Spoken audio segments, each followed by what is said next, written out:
Enfim, boa tarde mais uma vez, né? Estamos gravando. Nessa parte a gente volta ao teorema de Hadamard, né? A gente tinha terminado aqui a questão de variedades completas, o teorema de Hopf-Riemann. E aí agora a gente vai falar desse teorema de Hadamard, né? Que é justamente as variedades que têm curvatura seccional não positiva, né? Ou seja, ela é negativa ou é zero em todos os pontos. Um exemplo disso é o próprio Rn, que a curvatura é sempre zero. Então, é um exemplo meio que trivial, né? Então, se você tem essa propriedade, M é diffeomorfa ao Rn, e aí você consegue provar essa dimensão aí, né? Aliás, você consegue provar que a exponencial é um diffeomorfismo, né? Essa variedade. Bem, para isso, a gente vai utilizar o seguinte lema, o lema 10, que é se uma variedade é completa com K negativa para todo P, então dois pontos conjugados, na verdade aqui é o K menor ou igual a zero, é um diffeomorfismo local, né? Então, o lugar dos pontos conjugados é vazio, conjunto vazio, e em particular a exponencial é um diffeomorfismo local, ou seja, a diferencial dela é sempre não trivial, né? É não singular. Essa prova aqui desse lema vai estar relacionado com os campos de Jacob, né? Saiu aqui a tela, né? Deixa eu colocar aqui, pessoal.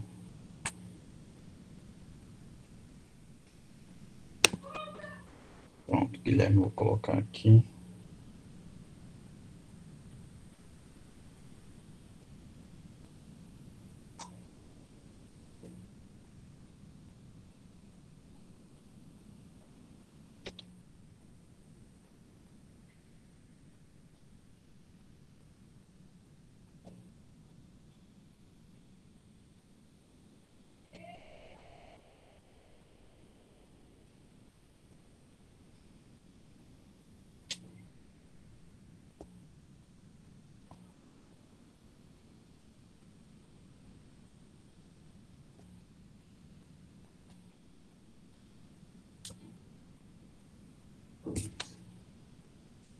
Bom, pessoal, qualquer coisa, vocês avisem aí que tá sem a tela, né?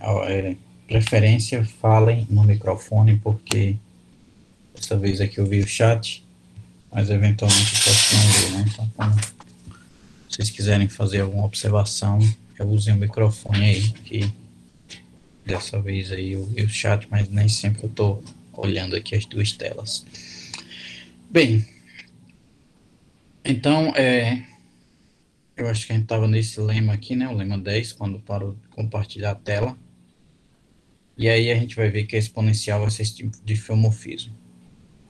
Para a gente ter essa propriedade aqui,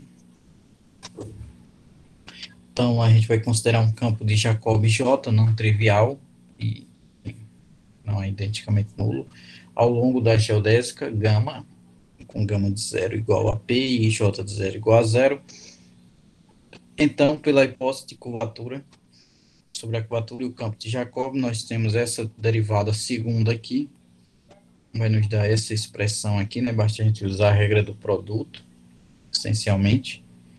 Isso daqui, por exemplo, você deriva uma vez, você obtém duas vezes J' vezes J. Deriva outra vez, você vai obter os mesmos duas vezes, e aí você vai ter J duas linhas J, mais duas vezes J' ao quadrado, né? Uma J', que eu tenho aqui realmente. Bem, usando a equação de Jacob, a gente obtém isso daqui, e aí a gente usa a propriedade de que esse campo ele vai ter esse valor aqui pela curvatura seccional, praticamente definição.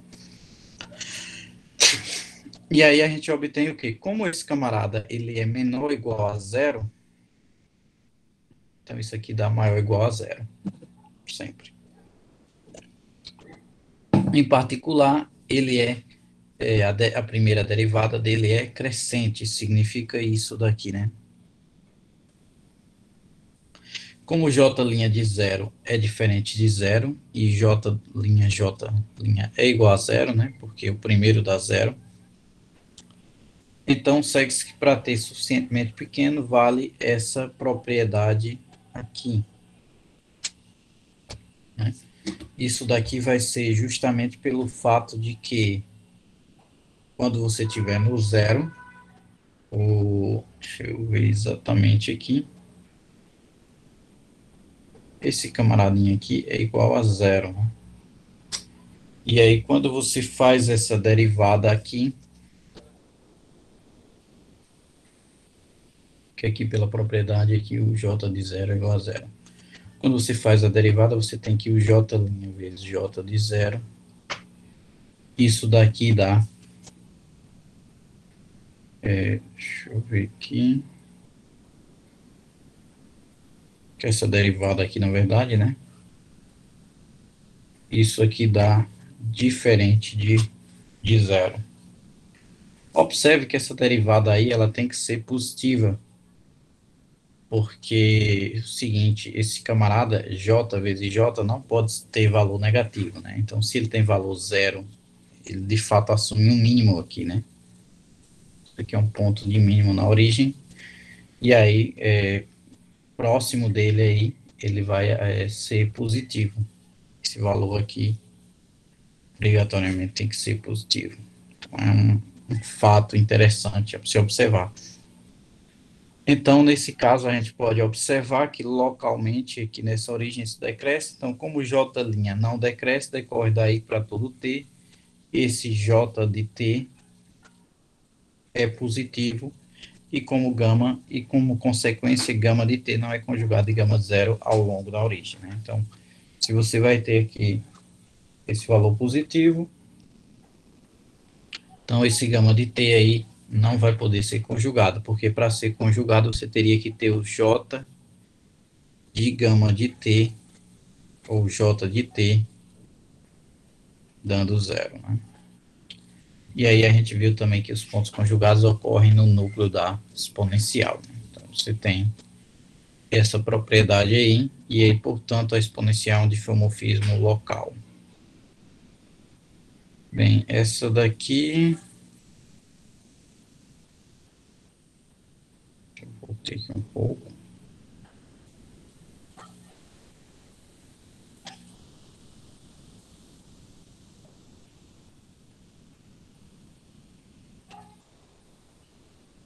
Outro lema aqui que a gente vai trabalhar para usar no teorema de Hadamard é que se uma variedade é completa e é um difeomorfismo local, ou seja, o caso da exponencial, em N que possui a seguinte propriedade: para todo T, para todo P e todo V, você tem isso daqui. Ali tinha maior ou igual, certo? Na verdade, aqui, então F é uma aplicação de recobrimento, certo? Então aqui você pode ter uma constante também, né? Que apesar de estar escrito com a identidade, mas você pode ter obrigatoriamente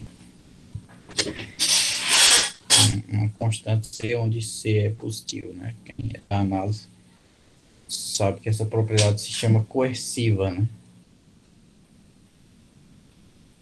Ou seja, quando a gente tem essa propriedade aí, o nosso resultado. Bem, aqui esse recobrimento vai estar lá no livro do Manfredo, eu creio que é um livro do Manfredo sobre topologia de recobrimento.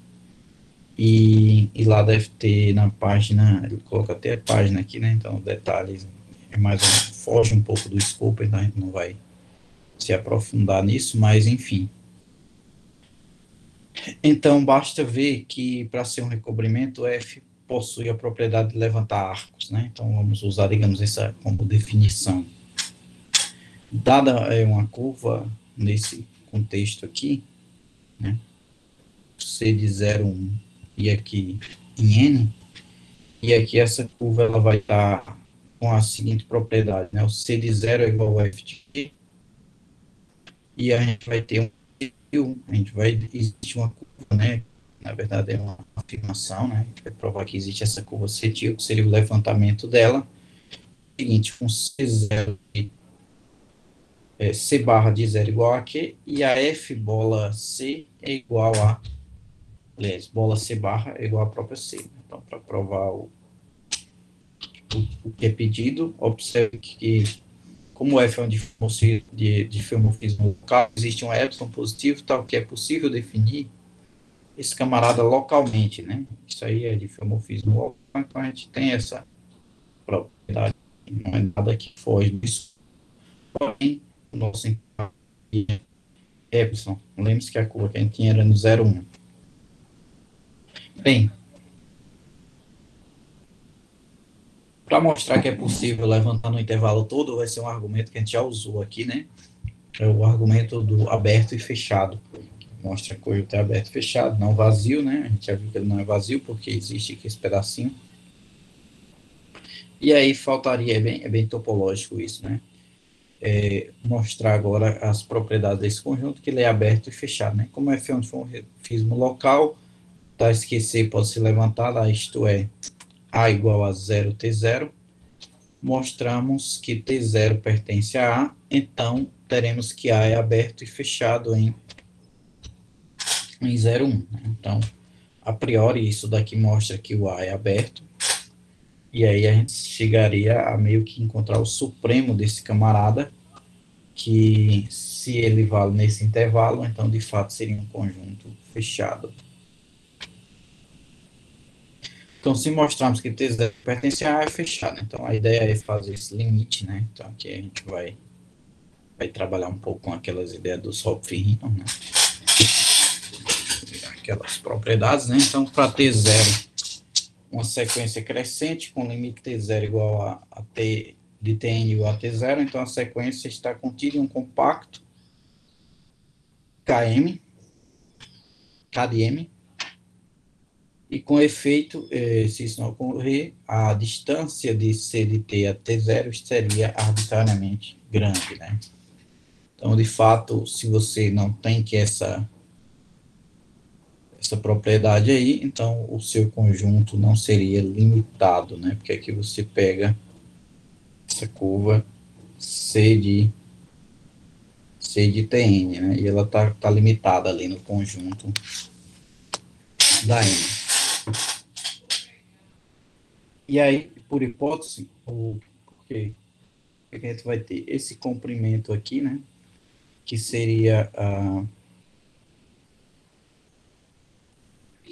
esse comprimento de 0 a Tn, ele é dado por essa integral aqui, né? Integral da velocidade da curva até Tn.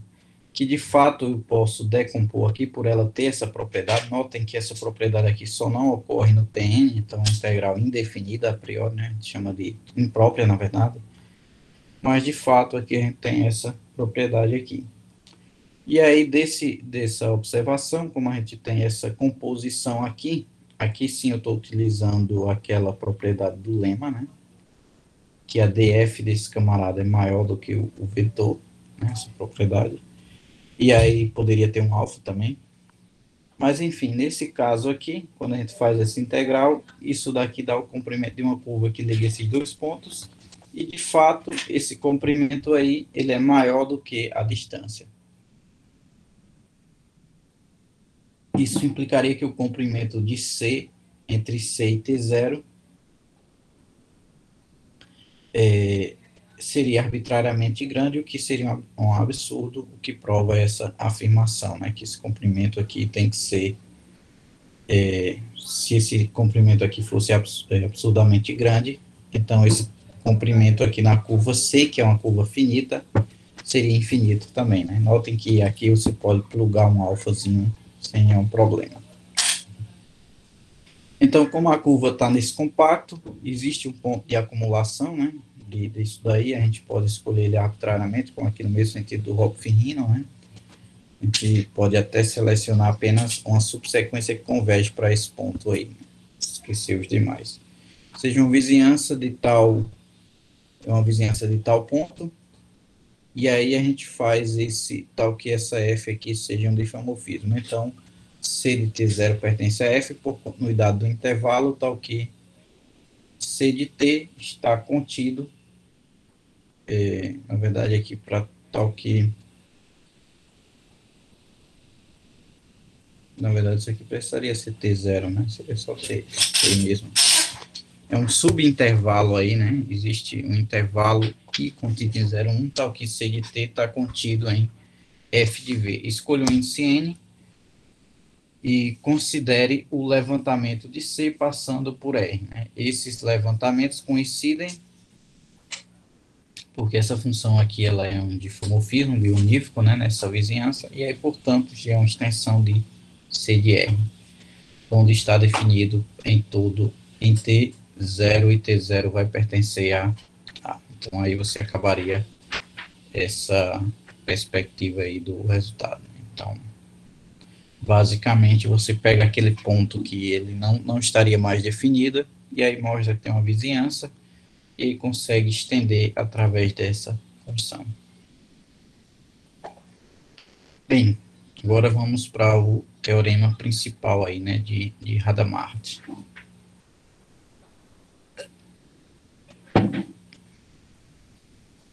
Então, como M é completa, exponencial está bem definida para todo P e é sobrejetiva, né, pelo Hopf-Rino, né, e pelo lema de anterior, ela é um difomorfismo local, né, o anterior é isso daqui.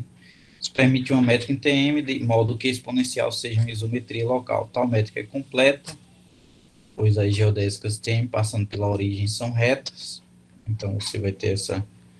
E aí você vai ter o teorema de Hopf-Rino aí, né, 1 implica 4, né, então se o camarada é geodesicamente completo, então ele é completo, né. Então, e pelo lema 11, exponencial de T é uma aplicação de recobrimento, né, o lema exatamente anterior. Então, nesse caso aqui, ela vai ser completa. Então, os dois principais resultados são, de fato, esses lemas aí, e aí o Hopf-Rino sai como uma consequência desses lemas específicos, né. E aí, em particular, uma variedade riemanniana é completa e simplesmente conexa, possui um polo, então F é difomorfo ao Rn. Na verdade, aí a questão do polo é que a gente estava falando de curvatura seccional não positiva, mas bastava que você tivesse uma questão de ela ter um polo, né, um ponto onde a exponencial não tem, um ponto que não tenha pontos conjugados, né, possa definir a exponencial. A esfera não recai nisso, porque na esfera você vai ter aqui o polo norte e o polo sul conjugado um do outro, e a exponencial aqui deixaria de ser injetiva a diferencial dela. Porém, se você tem que a exponencial é um polo, ou seja, você não tem pontos conjugados, o cut-locus é vazio, então você se trata da variedade Rn, né? Se é difomorfo ao Rn, é o Rn como variedade. Não é como variedade riemanniana, porque aí tem a métrica, e aí a métrica é diferente, porém, como variedade é o próprio Rn. Bem, então, dito isso, a gente passa, digamos, para o próximo capítulo, né, encerrando aí essa parte desse capítulo aí de Hopf-Rino e Teorema de Hadamard, né? Então, a gente tem essa propriedade das completas e difomorfas ao Rn. A gente vai usar ainda essas consequências e vai aos espaços de curvatura constante, né? A gente já viu que o Rn, a curvatura é 0, e já viu também que a esfera, a curvatura é 1. Agora falta um espaço aí, que é o plano de Lobachevsky, ou espaço hiperbólico, né, onde tem a principal geometria não euclidiana, né? Que aí você tem, quando descobriram as geometrias euclidianas e não euclidianas, você tinha os postulados aí de Euclides, né? Dá 2 pontos, existe uma reta, se não me engano, esse é o postulado 1, postulado 2. Uma reta, ela pode ser prolongada indefinidamente. Postulado 3 é dado um ponto e um raio, né? Aqui existe um círculo que tem esse ponto e esse raio, e o postulado 4 é que dado que todos os ângulos retângulos são congruentes. Meio que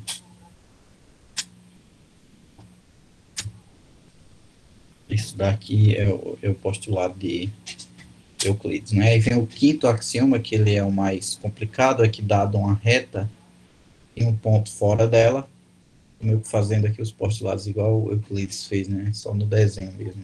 De fato, a geometria dele era no desenho. Mas você vai ter uma única reta paralela que passa por aquele ponto, né? Aí o que seria negar esse postulado, né? O que seria não ver? Não ver seria duas possibilidades. Seria, eu vou chamar aqui de 1. E essa possibilidade aí é o seguinte: não existe paralela. E aí, nesse caso, é a geometria da esfera, né? Se dado uma reta e dado um ponto aqui fora dela, não existe nenhuma paralela que não toque ela, né? Sempre vai tocar. E aí tem o 2, isso aqui é a curvatura K positiva, né? Na verdade, igual a 1.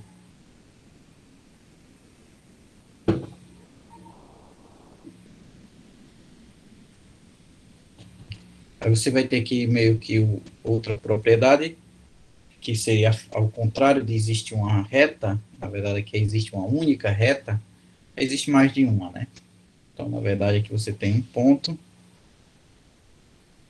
e aliás, você tem uma reta, e aqui você tem um ponto, então vai existir retas paralelas aqui.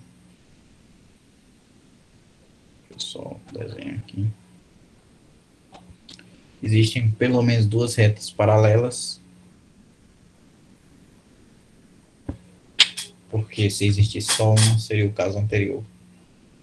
É claro que isso aí poderia ser negado em alguns pontos, mas as geometrias, como eu disse, as geometrias euclidianas ou não euclidianas, elas, por essas propriedades aqui, elas têm de ser coisas homogêneas, certo? O que acontece num ponto acontece em geral em todos os pontos.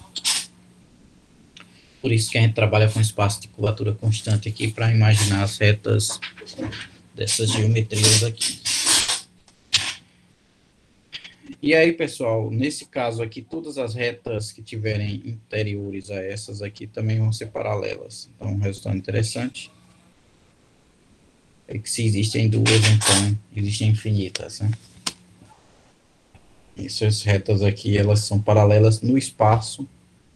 Aqui a gente chama de Sn. Mas aqui a gente vai chamar de Hn. E aqui a curvatura é igual a menos 1. Espaço hiperbólico, né? Pra saber.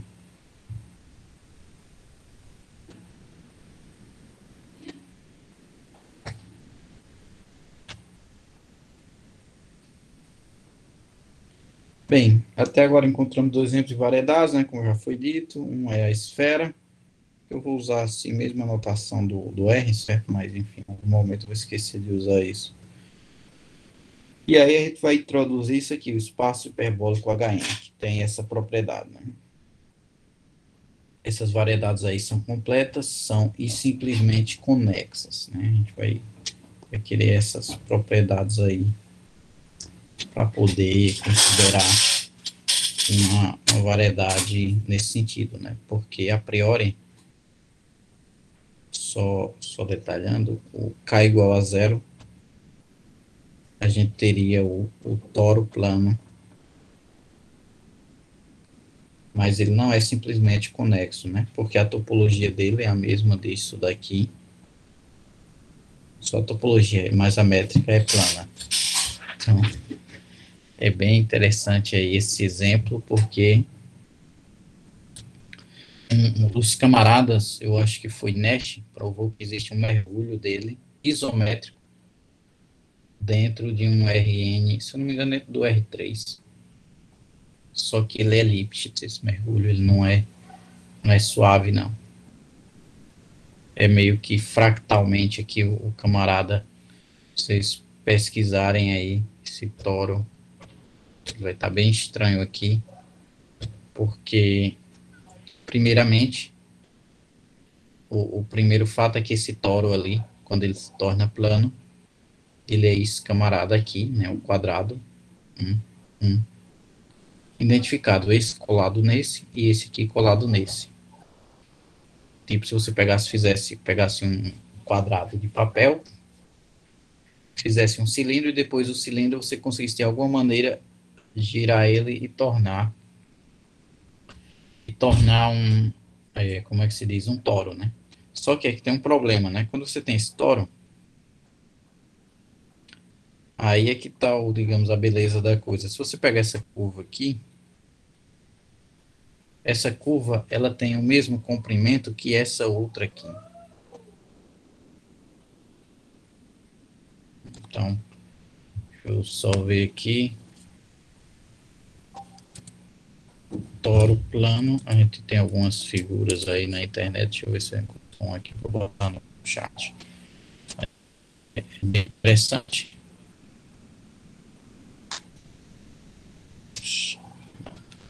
Parece mais.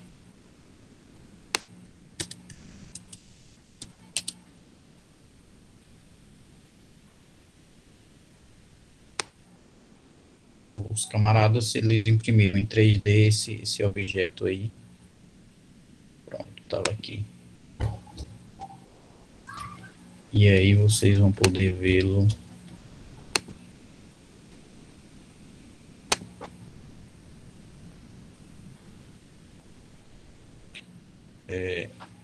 Tem várias. Só colocar toro plano e Nest, né? Se você colocar toro, aparece um carro.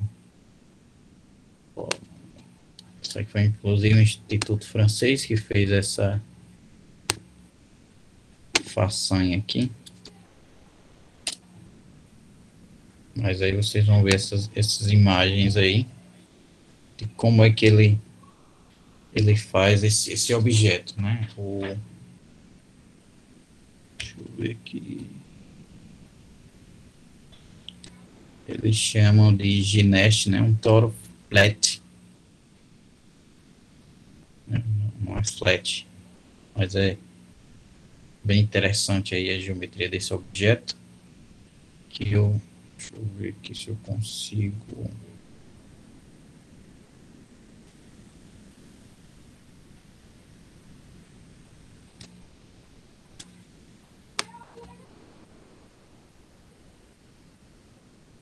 Vou ver se eu consigo colocar aqui no e-mail.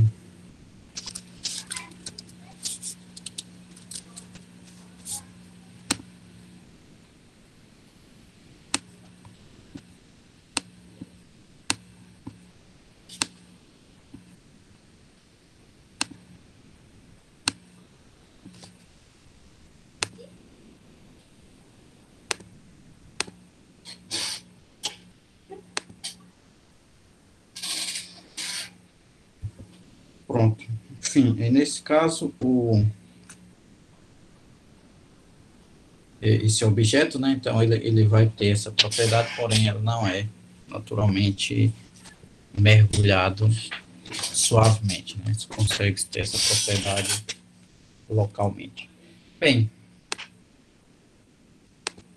então, nesse caso,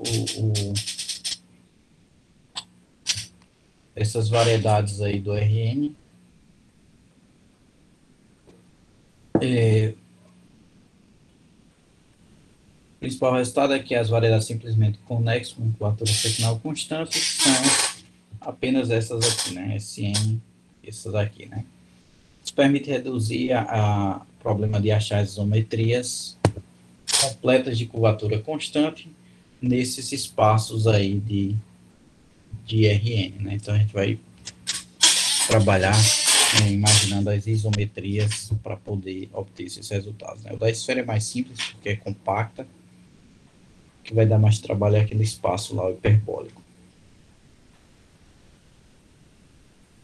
Ó, isso daqui tudo bem que ele diz que usa isso aí para curvatura seccional constante, mas vocês podem lembrar que o R de XY, Z era igual a C vezes, a gente tinha aqui X, Z, se eu não me engano, Y menos X, no caso aqui, Y, Z, X. Com esse espaço, claro que ele vai representar aí curvatura constante, seria isso, ou a curvatura de Gauss constante, que é equivalente, né? Então, significa as duas coisas. Se esse R satisfaz isso daqui, significa que ele tem a curvatura de Gauss, a curvatura seccional constante. Se tem a curvatura seccional constante, satisfaz isso aqui também. Equivalência, né? Bem, então, uma ideia aqui que a gente vai entender pelas isometrias do hiperbólico, né? Saber as orosferas e hiperesferas, saber essas superfícies importantes aí, mas a gente vai ver isso aí mais para frente, né? Eu tenho um exercício aqui também interessante para vocês, exercício 6, calcula as curvaturas médias e seccionais de tais hipersuperfícies, né? São subvariedades. Então, vamos começar aqui o teorema de Cartan. Interessante isso aqui, que o meu aluno do PIB que estava fazendo uma apresentação hoje para o ENIC, né? Estudou isso aqui na iniciação dele. Mas, enfim, aqui a ideia é que se você tem uma variedade, duas variedades de mesma dimensão e sejam esses pontos, aqui tem tio também, escolha essa isometria linear e uma vizinhança normal, tal que F está definida, e aí nessas vizinhanças a gente define esse camaradinho aqui, exponencial. Nessas vizinhanças ela vai estar bem definida, né, porque a exponencial de homomorfismo localmente. E a gente vai saber até quais as vizinhanças, né, por exemplo, na esfera a gente pode ir até o polo norte, até exclusive, né. E aqui a gente vai indicar também, né, uma outra geodésica normalizada, o transporte paralelo ao longo de gama de T, né. Então, nesse caso, a nossa outra função que a gente vai utilizar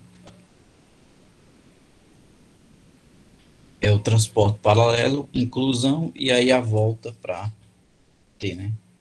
E aí a gente consegue no teoremas aí de Cartan, né, que, enfim, foge um pouco do escopo, mas é com as notações acima, se você tiver dois vetores, né, nesse caso aí, x, y, z, aliás, x, y e v, nesse espaço tangente, então você vai ter essas propriedades aqui, né, de R restrita a x, y, z, e aí você vai ter que essa curvatura aqui também é dada por essas expressões aqui, né, onde, de fato, a curvatura então, se a gente tiver essa igualdade aqui, então a F é uma isometria local, né? Então, esse teorema diz que se você preserva a curvatura, então, de fato, você tem uma isometria local.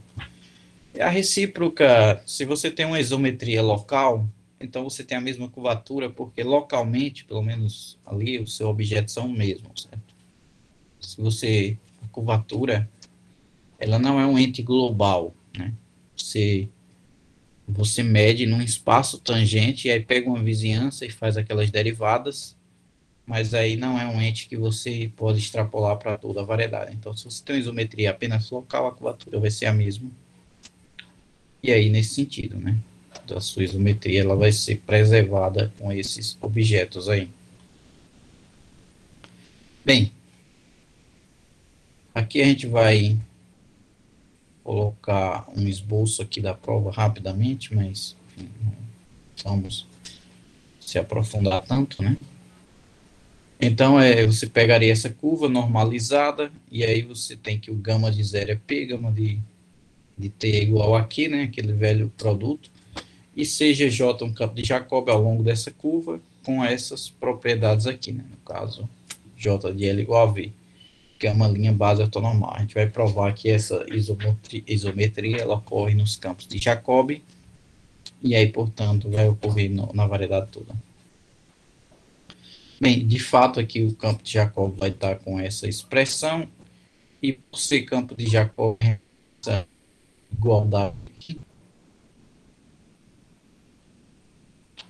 E agora, sendo uma geodésica normalizada, a gente vai ter essa expressão aqui, o J de T ao longo dessa curva vai ser dado por esse daqui, né? Ou seja, o campo ao longo, na verdade, a gente vai mostrar que esse campo é o campo de Jacobi da outra variedade, né? De fato, então, pela linearidade ocorre.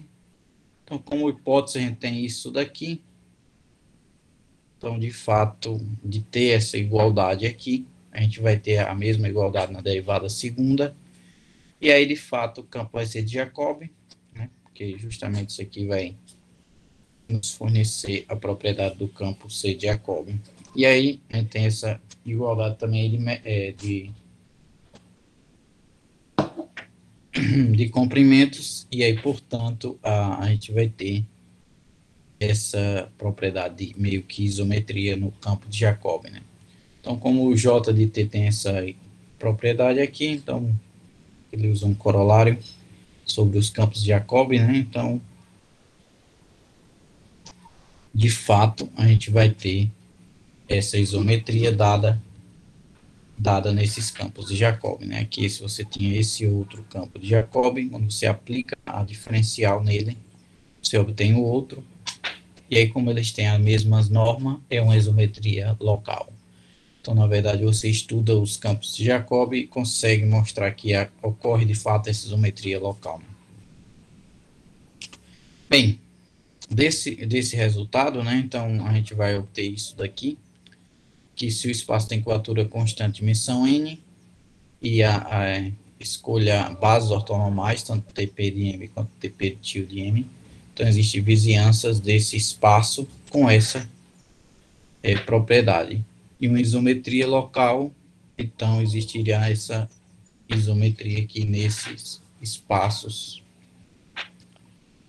É um caso particular, né, que a curvatura é constante. Você vai ter, no caso, a mesma curvatura constante, né? Então, se a mesma curvatura é constante, obviamente, essa igualdade aqui do teorema de Jacobi é satisfeita, né?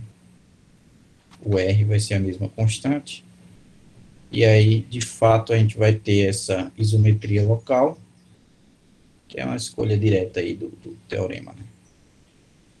E aí, justamente, a gente vai passar a um resultado interessante, que se você tiver dois espaços, aliás, se você tem um espaço com curvatura constante, sejam P e Q, dois pontos, sejam aí base ortonormal arbitrária, então existe uma vizinhança, uma isometria local que leva um ponto no outro, né? Aí a homogeneidade do seu espaço, ou seja, aqui localmente, para a gente entender isso aqui no RN é mais simples, porém seria o seguinte, você tem a esfera que eu tenho um ponto, então existe essa vizinhança aqui na esfera, e aqui eu tenho outro ponto na esfera. Então eu consigo transportar essa vizinhança e existe uma isometria local, ou seja, esse conjunto aqui, vou rachurar aqui em azul, ele é geometricamente esse mesmo conjunto aqui, ou seja, todos os pontos estão morando num ambiente igual a todo mundo, né? Meio que uma história isonômica, né? Não existe, se você está dentro da esfera, por exemplo, você não tem como dizer que você está no Polo Sul, no Polo Norte, em qualquer outro ponto. Mesma forma no RN, né?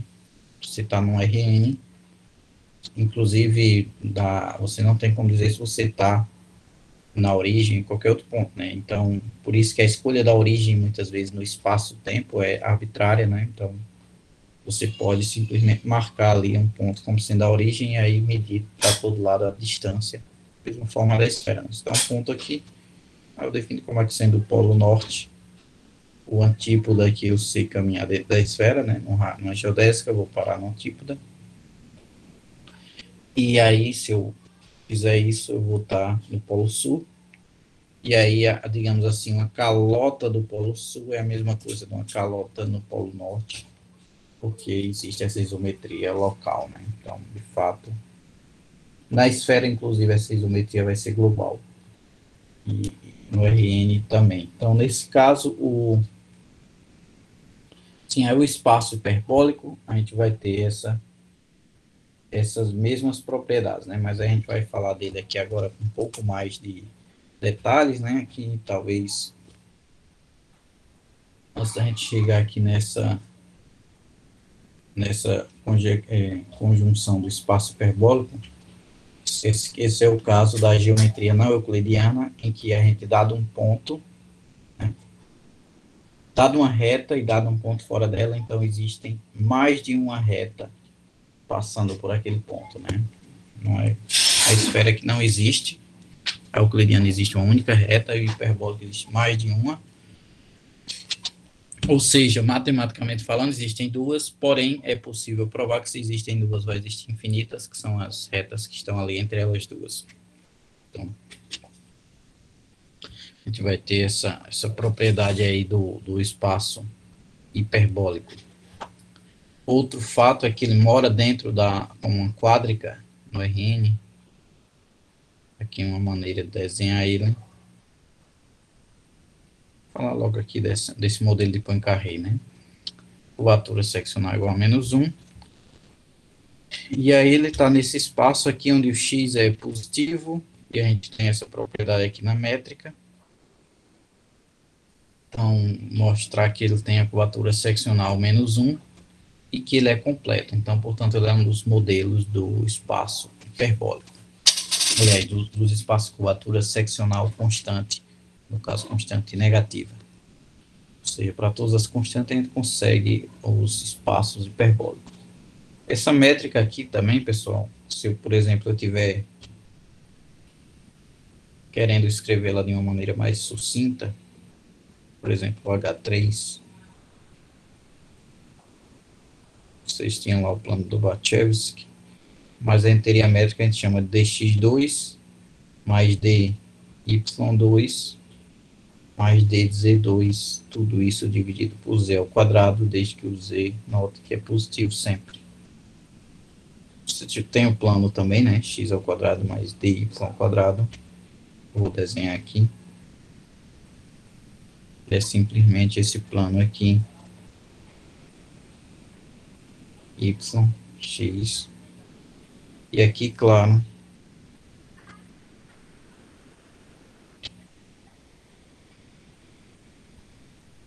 ele não inclui essa origem, né?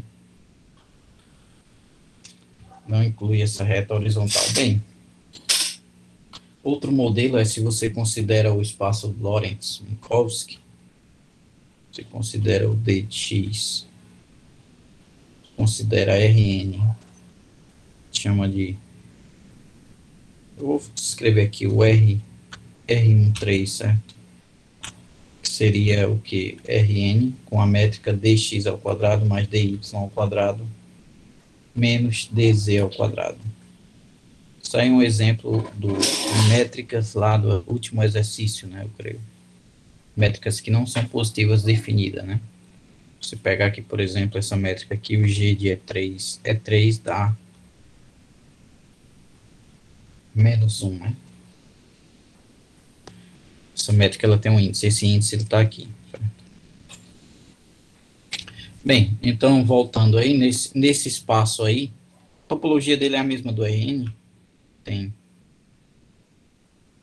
a gente considera o conjunto HN, aliás, H2, tem vários modelos, certo? São isométricos, que é o hiperboloide de uma folha, que é o conjunto dos pontos x, y. Vou escrever aqui de maneira mais x ao quadrado mais y ao quadrado menos z ao quadrado. Isso aqui é igual a menos 1, certo? É que eu escolhi Z positivo. Bem, sempre a valor de duas folhas, né? Então, nesse caso aí, você vai ter um modelo também para o espaço hiperbólico. A métrica é a mesma, né? Tanto faz você pegar aquele semiplano, quanto esse objeto aqui dentro desse R3 aí, com a métrica lorentziana, né? Uma métrica que não é positiva definida, mas você vai ter esse mesmo objeto aí. Bem, se tem mais alguma coisa a falar, aqui não. Então, para o cálculo da curvatura desse espaço, a gente vai usar essa fórmula aqui, que é um pouco mais geral, né? Aquele fato aqui é F é igual a 1 sobre... Na verdade, a F...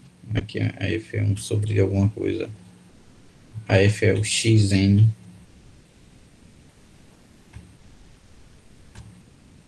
Né? Ou seja, simplesmente a projeção, né? No caso anterior aqui, ele trabalha com essa Fzinha pequena, que é o log de F. Isso daí seria comum, porque você faria isso daqui. F2 é igual ao log, aliás,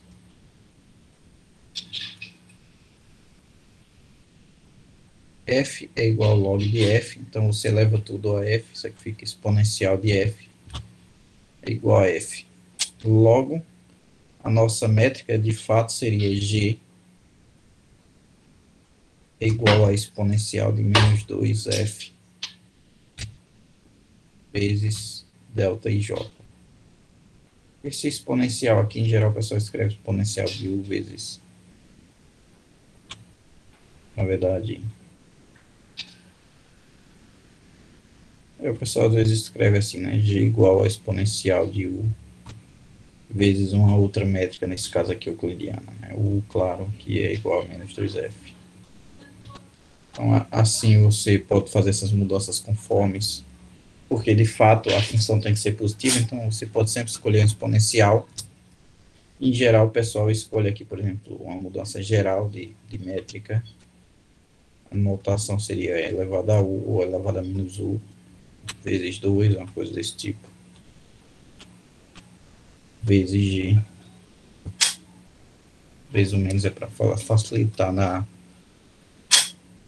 expressão de uma conta ou outra, enfim. Mas, enfim, então, nesse caso, a gente vai trabalhar com isso, né? Então, ele trabalha com essas derivadas aqui, que chama del e j, e aí ele faz esse meio de campo aqui, digamos assim, né? Onde faz essa derivada parcial, e aí a gente observa que essas derivadas parciais têm essa propriedade aí, que vai nos facilitar, né? Por exemplo, aqui, como F, escrevi aqui, né? F2 é exponencial 2F, na verdade aqui você teria que dgik del j, del xj,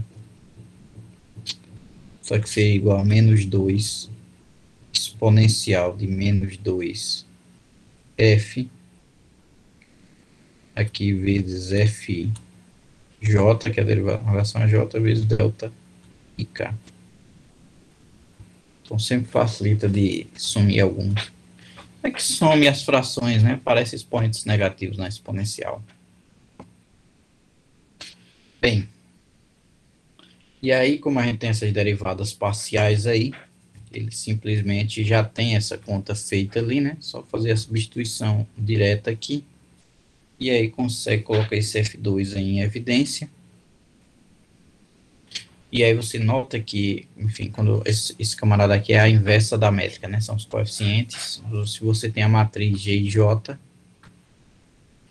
N por N, essa matriz tem uma inversa e os coeficientes dela são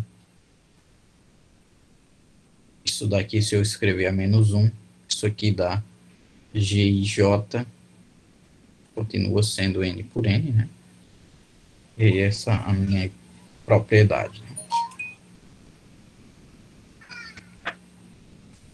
Bem, então fazendo o cálculo direto aqui, ele chega nessa expressão aqui, né? Parece que o delta, se você imaginar o delta dele, aqui ele está derivando alguma coisa, mas não, é simplesmente uma multiplicação pelo delta. E de fato, se os três índices forem distintos, esses deltas aí todos desaparecem, né? E é isso aqui, é tudo zero. Então, pelo menos você vai ter que ter um índice repetido com outro. Ou K repetido com I, enfim, tem que ter um par repetido aí. E aí, de fato, não é. Enfim, aqui você pode verificar. E nessas repetições vai dar esses valores aqui, né? Basta ver aqui, por exemplo, se o I é igual a. No caso aqui, o K é igual ao I. Então, isso aqui é zero. Né, aqui já. E aqui, claro, diferente do J, né? Porque aqui o que é todo mundo igual a esse. Então, se o K é igual ao I, então só ficaria isso aqui menos esse camarada FJ, e os outros aqui, o I é diferente do J, dá zero, isso também daria zero, e aí, analogamente, você faz essas outras igualdades aí. Bem, então, mediante isso, a gente usa agora aquelas fórmulas, né, do símbolo de Christoffel, que era dada por essas expressões ali, e aí, claro, como os símbolos de Christoffel já estão sendo calculados aqui, a gente só vai ter, claro, ele faz essas contas aqui, né, essas derivadas, de fato, usando aquelas anteriores, e aí você chega nessas expressões aqui para os símbolos de Christoffel, e aí você tem essa igualdade aqui, né, 37. Bem, dessa igualdade 37, a gente vai ter, de fato, aqui essas curvaturas aqui, né, quando a gente tem esses índices, e, portanto, quando... Só apagar isso aqui.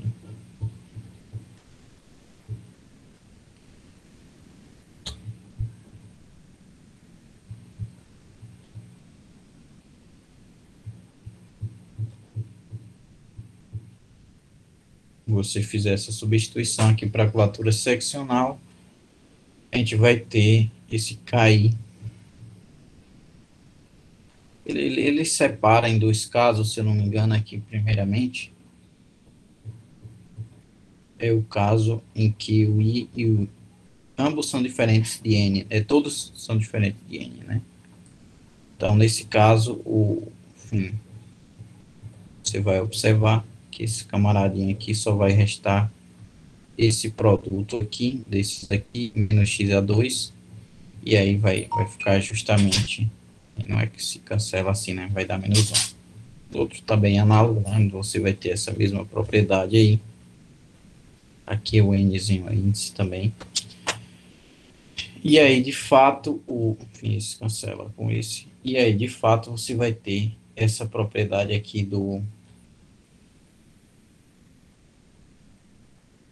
da curvatura seccional ser sempre menos 1. Aí, esse cálculo aí, ele é meio que feito em coordenadas, mas aí, sim, um detalhe interessante aqui, não sei se eu cheguei a escrever aqui, mas, enfim, vocês observem que, nesse caso, a gente usou que o del xi, isso aqui é ortogonal a del xj. Claro que quando i é diferente de j, né? Por parametrização, nenhum desses pode ser nulo. Bem, nos preocuparemos agora com a completude de S, né? Isso aqui ele faz meio que na escrita mesmo. É o seguinte, né? Que se você tiver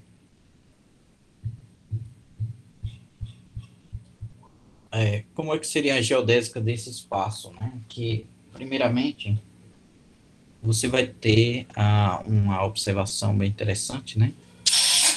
É que se você tiver uma geodésica, ela vai ser contida num plano, numa coisa no hiperplano. Poderia não ser, né? O negócio poderia estar tão distorcido aí que ela não estivesse contida num hiperplano.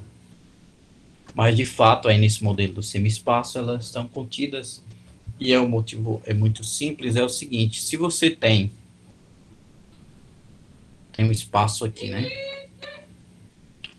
e eles estão, se você tem dois pontos P e Q, e eles estão contidos em uma reta vertical, então, de fato, essa reta vertical, ela está contida em um plano, e aí você passa a estudar aqui o espaço de Lobachevsky, né? Que é do semi-espaço de Poincaré, né? E não necessariamente em dimensão n. E aí, de fato, ela é geodésica ali, e aí, portanto, você consegue mostrar que, de fato, também vai ser geodésica no outro, né? Aqui não tem as curvas que sairiam eventualmente desse plano para acrescentar um comprimento maior. Bem, se essas curvas não são tangentes, aliás, não são verticais, se esses pontos não estão um em cima do outro, né, ou seja, verticalmente ligados para um segmento de reta, estão assim, por exemplo, então existe um círculo, né, obrigatoriamente, que passa pelos dois pontos e aqui interceptam ortogonalmente, né. Notem que esse caso é o limite, né, que esse círculo ele tem raio infinito, quando esses dois pontos vão tendendo a ser verticais, formar um segmento vertical, cada vez mais esse segmento tende a infinito. E aí esse plano, ele de fato degenera, né? Aliás, esse círculo degenera e se transforma em uma reta vertical. E aí formam as geodésicas desse plano, né? Por unicidade, serão todas as geodésicas, né? Porque aqui no espaço de Lobachev, isso aqui são geodésicas. Então, de fato, se o espaço tiver outra geodésica, ligando esses dois pontos aqui, né? Como ele tem curvatura negativa, aí a gente não pode ter mais uma geodésica ligando o ponto, né? Senão seria a questão do Cut-Loss lá, né? Similar da esfera. E a exponencial de filomorfismo. Então, de fato, esses camaradas vão ser a mesma geodésica aqui, né? Você pega o vetor tangente e aí, de fato, tem a mesma geodésica. Voltando para a questão de completude, você pode imaginar a completude geodésica, e aí, de fato, a exponencial também vai estar definida em todos esses planos, que também é completo, né? E aí, esse resultado decorre daí que basta observar desse exemplo aqui, que também seria completo, né? Esse exemplo aqui é o H2, certo? E aí a gente teria esse resultado de maneira geral para esse espaço, e aí as geodésicas são os círculos que interceptam ortogonalmente o piso, né, o plano horizontal xn igual a zero, ou seja, que o centro está nele, né, semicírculo, na verdade, ou são retas verticais, que na verdade são círculos desse tipo, só que degenerados, né. Bem, o próximo teorema, que a gente, enfim, isso aqui eu vou deixar para a próxima aula, a gente já viu bastante coisa hoje, mas é que se uma variedade é completa, curvatura seccional constante, ela é simples, então o recobrimento é universal, m barra de m, ou seja, o camarada aqui é simplesmente conexo, com a métrica do recobrimento é isométrico A. Só tem esses três camaradas aqui para você trabalhar, não tem outro não. Então, de fato, essas são as únicas formas espaciais. Claro que de curvatura, se a curvatura for menos, digamos, menos C2, então a gente vai ter o que a gente chama de HN de C. Na verdade, HN de 1 sobre C. Que RN e RN não muda. Se você, o interessante do RN é que você fizer ampliações nele ou contrações, continua sendo o mesmo, né? Aqui não, aqui muda. Se você fizer uma homotetia, ou seja, uma função psi, na verdade é uma função, pode ser o mesmo espaço, porém você muda a métrica, né? O G de R, o G, digamos, o G mesmo, né? igual a constante vezes o G, C positiva, na verdade, eu vou colocar 1 sobre C positiva, então aí vai mudar se for o hiperbólico muda, se for a esfera também muda o raio, e aqui a gente chama de SN também, de 1, na verdade aqui R, né, 1 sobre R. O raio vai estar modificado. Então, por hoje, a gente vai para a próxima, a gente vê aqui o detalhe desse teorema e continua no nosso cronograma. Eu creio que a gente não vai. Deixa eu ver aqui.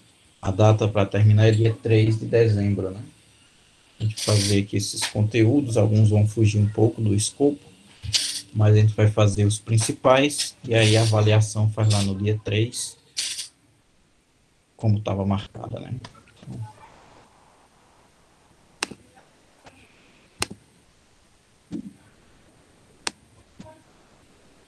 Então, eu